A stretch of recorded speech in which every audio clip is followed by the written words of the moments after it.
आप सभी लोगों को नमस्कार करते हुए एक सबसे बेहद महत्वपूर्ण जानकारी देने जा रहा हूं। उम्मीद करता हूं कि आप लोग सिर्फ ये ना सुनेंगे प्रॉपर तरीके से, बल्कि इसको शेयर भी करेंगे ताकि ज़्यादा से ज़्यादा लोगों तक पहुंचे। और अब उन लोगों को भी सामने आना चाहिए जो सरकार की इस नीति से पीड़ित हो जाएंगे। दरअसल हुआ ये है कि झारखंड सरकार एक बार फिर से अपने जो उत्पाद नीति है, मतलब शराब बेचने की प्रक्रिया, उसको लेकर संशोधन करने जा रही है। वो नीति ये है कि अब जो रिटेल दुकान होगा उसका संचालन राज्य सरकार करेगी।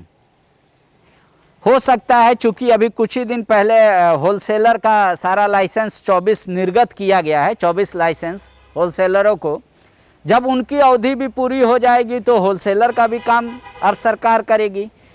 आपको याद होगा कि सेम इसी तरह का एक फैसला रघुवर दास ने अपनी सरकार के समय लिया था। उस समय जो विपक्ष में थी जेएमएम और कांग्रेस, वो उनको ये कह रही थी कि ये गलत फैसला है, सरकार को स्कूल खोलना चाहिए, मेडिकल कॉलेज खोलना चाहिए, सरकार दारू बेचने पे क्यों आमदा है। आपको याद होगा कई महिला विधायकों ने रघुवर दास को चूड़ी भेंट की थी कि जब सरकार शराब बेच सकती है तो वो चूड़ी पहनने लायक ही हैं। सरकार ने 6 महीने के अंदर, तत्कालीन रघुवर सरकार ने अपने फैसले से यू टर्न ले लिया। क्यों? क्योंकि एक राजस्व का अनुमान था। सरकार ये दावा कर रही थी कि अगर सरकार दारू बेचेगी तो ज़्यादा राजस्व की प्राप्ति होगी, लेकिन उस समय सरकार सिर्फ 200 दुकान खोल पाई फर्स्ट समय में। दूसरा समय में वो एक्सटेंड होकर 700 दुकान तक गया, जबकि राज्य में आपको पता होगा लगभग 1750 दुकानें हैं शराब की। तो एक उनसे रेवेन्यू लॉस हुआ। दूसरी बात ये भी हुई कि वर्तमान सरकार ऐसे ही आनंद फानन में कोई फैसला नहीं कर रही है, तो इन्होंने एक कमेटी का निर्माण किया जो छत्तीसगढ़ मॉडल में को अपनाने की मतलब अनुशंसा कर सकती है, या अभी उनको परामर्शी के तौर पे नियुक्त किया जा रहा है। छत्तीसगढ़ जो जहाँ जैसे झारखंड में बेवरेज कॉरपोरेशन है, इसी तरह की एक कंपनी है छत्तीसगढ़ में सरकारी, वो संचालन करती है दारू का। अब छत्तीसगढ़ मॉडल के बारे में लोग बता रहे हैं कि वहाँ चूँकि सरकार बेचती है, प्रॉपर आता है दारू और दुकानों में बिकता है, रेवेन्यू इतना अधिक है, वहाँ का पॉपुलेशन भी कम है, वहाँ की दारू की संख्या, दुकानों की संख्या भी कम है, फिर भी छत्तीसगढ़ को इतना कैसे राजस्व की प्राप्ति हो जाती है। तो अधिकारी एक गोल मटोल बात में आपको कह सकते हैं कि वहाँ पे चूँकि सरकार शराब का कारोबार करती है, इसलिए राजस्व की प्राप्ति होती है इतनी अधिक। लेकिन ये गलत उदाहरण हो सकता है, और यूँ कहे ये गलत उदाहरण है। आपको याद होगा कि कुछ दिन पहले ही आप लोग तमाम लोग पढ़े भी होंगे कि केंद्र सरकार और एम्स ने मिलकर एक पूरे देश में सर्वे किया था कि कितने प्रतिशत लोग शराब का सेवन करते हैं, शराब बियर दारू पीते हैं। उसमें पूरे देश में छत्तीसगढ़ के लोग अव्वल नंबर पर हैं। मतलब यूँ कहे कि छत्तीसगढ़ में लगभग 36% से भी अधिक लोग शराब का सेवन करते हैं, जबकि झारखंड में हमारे मात्र 6% या 6% से कुछ अधिक ही लोग शराब पीते हैं।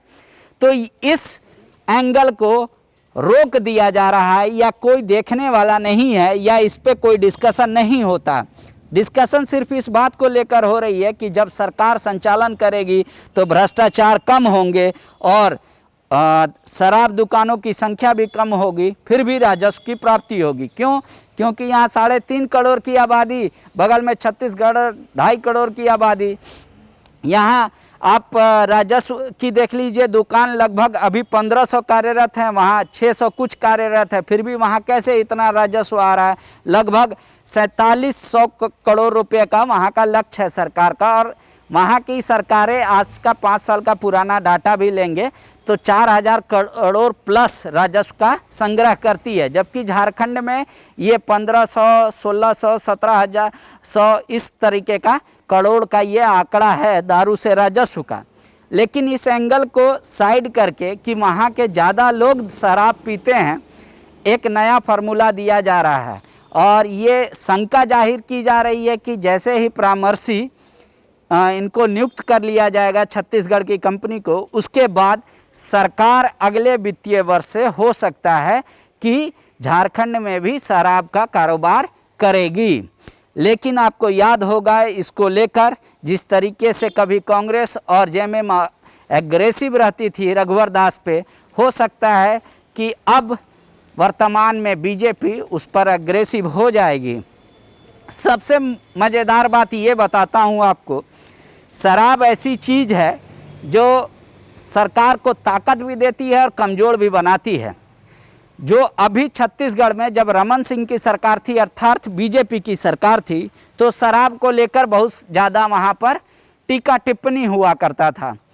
जब जन घोषणा पत्र छत्तीसगढ़ के लिए कांग्रेस सरकार ने, कांग्रेस पार्टी ने जारी किया, उसमें वो उन्होंने कहा था कि हमारी सरकार अगर छत्तीसगढ़ में बनेगी तो छत्तीसगढ़ में पूर्ण शराबबंदी की घोषणा की जाएगी। लेकिन 2 साल से अधिक हो गए हैं, वहाँ भी सरकार जो है ये नहीं कर रही है कि शराबबंदी की ओर बढ़ रही है। हालांकि हंगामा हुआ कि भाई आप अपने घोषणा पत्र से पलट गए, तो एक कमेटी का विस्तार जरूर किया गया है। निर्माण यूँ कह ले, सरकार करी है कि हम एकाएक नहीं बंद करना चाहते हैं शराब, हम इंस्टॉलमेंट वाइज। इंस्टॉलमेंट में क्या उन्होंने बताया कि अभी पहले जो शराब की दुकानों की संख्या थी छत्तीसगढ़ में, उसमें 50 दुकानें बंद कर दी गई, मतलब 50 शराब की दुकान कम कर दी गई।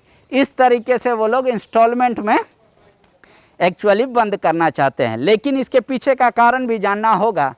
सरकार को एक बहुत बड़ा अमाउंट राजस्व पैसा शराब के वजह से आता है, लिहाजा छत्तीसगढ़ भी सरकार ये नहीं चाह रही है कि वो पैसा एकाएक राजस्व से गायब हो जाए, यानी आना बंद हो जाए। इसलिए शराब को लेकर ये बातें चल रही है। झारखंड में शराब छत्तीसगढ़ मॉडल होगा, इसको लेकर एक कमेटी बनाई गई। उत्पाद विभाग ने एक कमेटी भेजा था एक्साइज कमिश्नर के नेतृत्व में। पहले वो कमेटी अपना रिपोर्ट दी, उन्होंने कहा ठीक है किया जा सकता है ऐसे ऐसे, सरकारी आंकड़ा उन्होंने जो पेश। जो मंत्री हैं जगन्नाथ महतो उत्पाद विभाग के, उन्होंने भी एक कमेटी, फिर उनके कहने पे उच्च स्तरीय कमेटी दूसरी बार गई। उच्च स्तरीय कमेटी एक दिन में छत्तीसगढ़ भाया दिल्ली जाकर आती है और अपना रिपोर्ट सौंप देती है। उस कमेटी ने हालांकि ये नहीं कहा है कि परामर्शी के तौर पे, मतलब यह शराब बिक्री निजी हाथों से लेकर सरकार बेचे, लेकिन उन्होंने आंकड़ा जो पेश किया है उसमें ये 36% लोग शराब पीते हैं। छत्तीसगढ़ में जो शराब पीने वालों की संख्या है उसको गौण कर दिया गया है। राजस्व वाली संख्या को दिखाया गया है कि कैसे वहाँ जब सरकार बेचती है तो इतना इतना राजस्व की प्राप्ति होती है। जैसे कोरोना काल में भी जब छत्तीसगढ़ में शराब की दुकानें बंद थी तो एक सिस्टम लाया गया होम सप्लाई, मतलब उसको क्या बोलते हैं, जिस तरीके से आपके घर में सामान पहुँच जाता है, कैश ऑन डिलीवरी टाइप का। तो वहाँ इंटरनेट पे आपको डालना था कि ये ब्रांड का दारू हमको इतना चाहिए, सरकार की गाड़ी आती या एक एजेंसी और आपको दारू घर में दे के जाती। ये सिस्टम अपनाया गया है। गाड़ी पर ट्रैकर लगाया हुआ है जो होलसेलर से रिटेलर में और रिटेलर से घर तक, मतलब फैक्ट्री से निकलने के बाद दारू और खपत होने तक एक बताया गया कि आईटी का पूरा एकदम शानदार इंतज़ाम छत्तीसगढ़ सरकार ने कर दिया है। इसलिए वहाँ चोरी कम हो रही है, राजस्व की ज़्यादा प्राप्ति हो रही है, दुकान कम है। लेकिन ये कोई नहीं कह रहा है कि छत्तीसगढ़ में ज़्यादा लोग शराब पीते हैं इसलिए वहाँ पे शराब से आने वाले राजस्व की संख्या अधिक है। दुकान कोई मायने नहीं रहता। आप यहाँ के दुकान पर जाएंगे तो आपको उतनी लंबी कतारें नहीं दिखेंगी, जबकि छत्तीसगढ़ के शराब दुकानों पे आप जाएंगे तो लोगों की लंबी कतारें दिखेंगी। इसका मतलब क्या हुआ? यहाँ दुकानों की संख्या अधिक है, पीने वाले कम हैं। वहाँ दुकान की संख्या कम है लेकिन पीने वाले अधिक है। इस पॉइंट को भी सरकार को ध्यान में रखना चाहिए, तभी ये फिर से जो एक बार ऑलरेडी फेलियर हो चुकी है झारखंड सरकार शराब बेचने को लेकर, तब फिर निर्णय लेना चाहिए।